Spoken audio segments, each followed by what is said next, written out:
Hi there folks, Gareth here from tracyandmatt.co.uk, and this is the Archos, not the Archos, but the Archos 50 Oxygen Plus.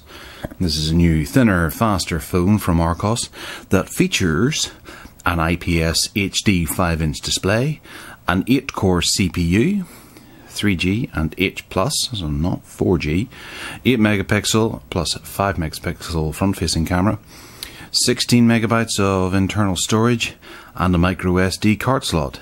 Given that this is an Archos product, it will have, hopefully, an update to the Archos Fusion, which will fuse these two together to give you a larger internal storage.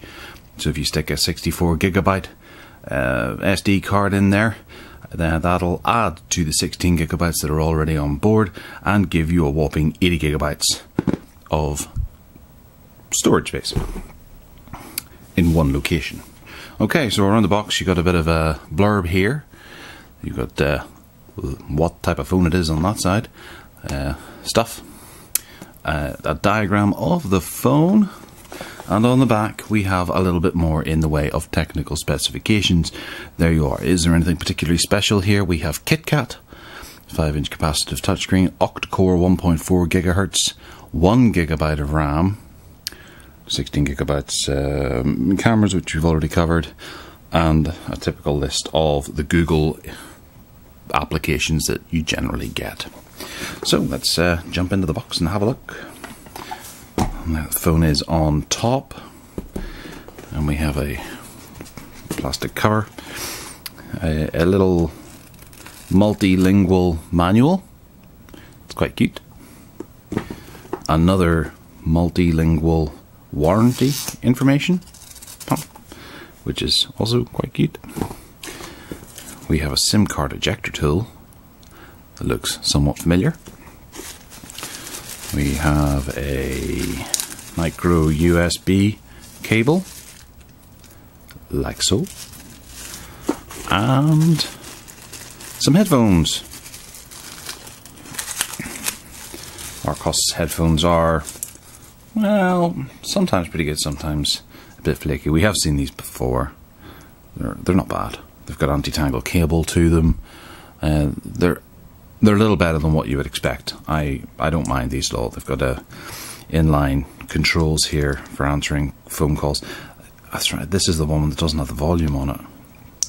Yeah, there's a microphone on the back there, but there's no actual volume adjuster. That hacked me off. You can just one button click there. Anyway, the device itself, it's very thin. It's covered in plastic, so initially it feels like a good weight. The battery is inside it, as per usual. We have to do that now. Okay, so that's a screen protector on the front there. We've got loads of stuff around the sides, and then we have a plastic thing around here to protect the back and point out a few things. It actually shows you there 2000 milliamp hours in the battery, and micro SIMs, nano SIMs, or TF card on the side here. Right. Okay, so there's a volume rocker here. That's more than likely the power button. SIM 1, SIM 2, or well, actually, come to think of it, yeah, one's a micro SIM and the other's a nano SIM, or SD card, or TF card, sorry. Right, so that's an interesting combination there. There's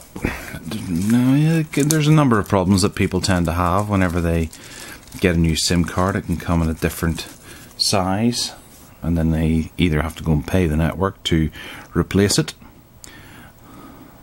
Okay, so there's a couple of different cutouts there for the actual card that it takes into that slot. Move that out of the way and try and get better focus here. You can do this. There we go. So yeah. Okay, we'll put that back in, and then we'll pull this one out as well. There we go. Slightly larger. Let's get them both out. Why not? Compare them both. It's not often you get to do this sort of thing. It's a wee bit different. So there are the two caddies or shoes or whatever you want to call them. and they're metal. They're not plastic, so they're quite rigid. They will bend if you put too much force into them, but you know, they're slightly better quality than what we might have expected. Okay, so oops, sorry. So that's fairly simple right there, and then down here we have some speakers and a micro USB there. There are two microphones there, two holes for microphones. Not bad. Then along this side, nothing but some hopefully antenna grooves maybe, and at the top 3.5mm headphone jack. The back has the it is plastic, it is not metal, but the back has the 8MP camera with an LED flash, and that's about it on here. There's no speakers on there because they're on the bottom. Now it's worth pointing out this ridge here. You know, you can feel it's almost as if the screen needs to be pushed back into the phone, but it's not. It's part of the design aesthetic, and it's really quite nice. There's the plastic back, and then there's the slab of screen on top of it. It is a nice design. It's a little different. It stands out a good bit from what we're kind of used to. And on there, yep, there is a screen protector on here. You can just about see it around the edge of the web camera. Obviously that's some kind of tactic to keep the price down, so that people or the manufacturers aren't having to install Gorilla Glass on every device. So we ship it with a screen protector out of the factory, and Bob's your uncle. Okay, so we have an earpiece here, and there must be some sensors up there. We've turned it on. That's the screen, obviously, and we have the buttons at the bottom, capacitive touchscreen buttons. The screen itself, quite bright and pretty. Third-party applications. I haven't set this up at all. It hasn't asked me for Wi-Fi. Perhaps it hasn't been factory reset whenever it was back at Archos after the last reviewers had a look at it. I am wondering which way they tend to put these. You know, they're in a different order to what's normal. There's a menu button, home, and back. That's what it shows there too. But it is kind of annoying whenever you have these different buttons to play around with, and you go from device to device and they change locations. Although admittedly, now I think about it, this is the same as the Samsung Galaxy Note 4 that I use as my main device, so I shouldn't get too confused with this one, but sometimes you can hit back whenever you're looking for something else. Okay, so it managed to install those applications from the ROM, so there is bundled stuff. I know a lot of people are getting a bit annoyed about the bundled stuff, and the ability to remove it has been taken away from the user. However, I think I'm for bundling stuff with it, because it keeps the price of the initial device down. If Gameloft want to pay a few quid to get their stuff put onto a phone, or if Archos want to pay a few quid to try and get Gameloft games onto their phone to make it more appealing, then that's fair enough. I can deal with that. Okay, organize your space, touch and hold the background, manage the wallpaper and all that kind of stuff. Okay, from the top it looks fairly naked, no heavy overlays initially. One screen, app drawer with lots of stuff in it. I'll hit home and we'll go straight to the menu and check and see if it is running for Android 4.4. I suppose we could connect to Wi-Fi as well. Oh, we're already connected to Wi-Fi. Says who?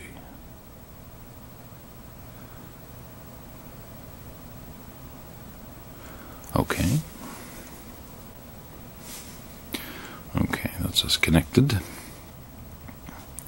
And straight away it's found a firmware update. Now this is more than likely going to be the firmware update for Archos Fusion.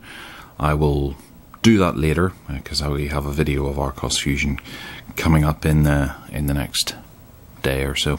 Okay, so we're running Android 4.4.4, baseline version, kernel version, build number. And what do we have on the phone by way of apps? We have Game Loss 100% Games, antivirus free, wonderful Archos video suite, Dragon Mania, another Game Loft game there. Google Drive is already there. FM radio. Nothing too. Oops. The screen does appear to be not quite so sensitive. Hot Knot app. I've never heard of that before. Make sure his or her phone supports Hot Knot app. Okay, it must be. It's a NFC transfer tool. Okay.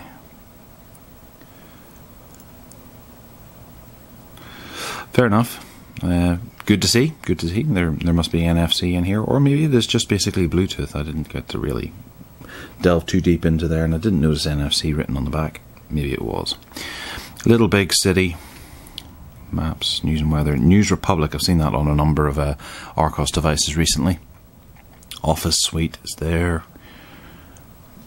And nothing too much more exciting. Spider-Man and Wonder Zoo. So we are dealing with a fairly naked Android, which is quite nice. There's a few additions from Gameloft Games, and you don't have to install them if you don't want to, because it did say, do you want to? So they're held on a ROM somewhere else on the device, which is worth checking out to see how much space we actually have on the device.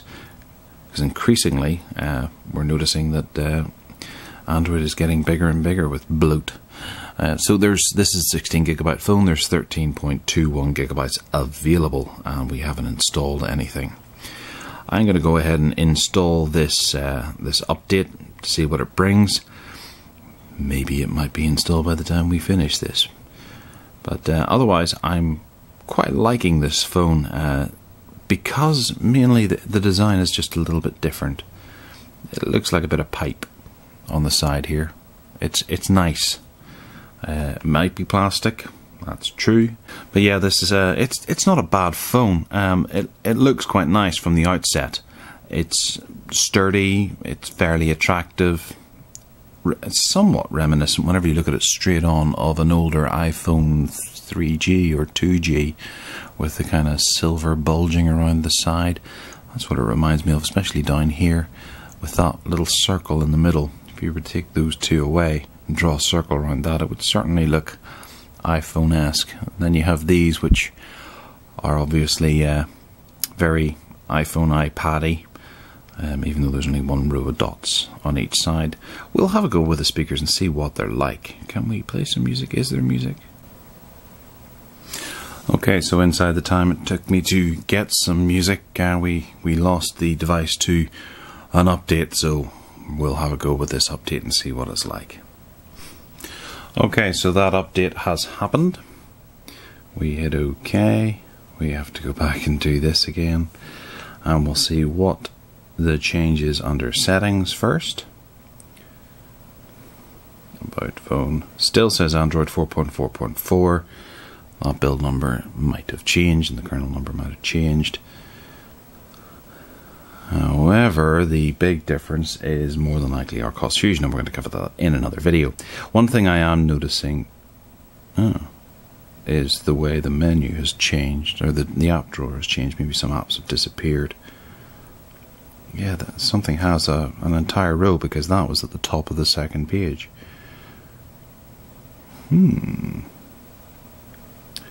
I wonder what it is. Well, we could always go back in the video and have a look. The screen protector on here is not sticky, but it's a little bit difficult to use. It's not the nicest. If you swipe around, it's almost like you get stuck on your way up the screen, and then you have to keep moving on. Just noticed here that the notification LED is down here, as opposed to up there. That's a bit peculiar. I think that's the first time I've ever seen that in an Android device. I don't know, I guess I like it. You have a message. You might be inclined to pull it out of your pocket that way whenever you see it, and turn the device on, and then go, oh, pants. and turn around that way. But it's a little different. Yeah, it's a little different. It's installing quite a few applications at the moment. I'm noticing just in here is very, very warm. I'm sure this plastic protector here isn't doing anyone any favors, but it is getting very warm in there. So that's where the processor is. Action. Okay. I'm moving Papa, and this is moving Mama, and I'm moving. They've been loved across the world. Now they're finally on the big screen. Okay, so we're going to have a quick try on the speakers here. We're currently watching The Moomins. On the Riviera in cinemas May 22nd. And the Moomins trailer has just ended. That sounds somewhat familiar. Hi, this is Gareth from tracyandmatt.co.uk and for unboxings.com and Mobile Tech Addicts. And I'll be having a look at this. Because it's summer, mobilefun.co.uk have sent me across the district. Okay, so it gets very loud. It does. It's not a bad speaker. It works quite well. That was just voice there. It wasn't actually music or anything. So there was a bit of music at the start, and whilst it wasn't drum and bass or anything, it sounded quite good. We'll have a quick fire away with the camera, see how quickly it tends to do stuff. Okay, hit, go, go.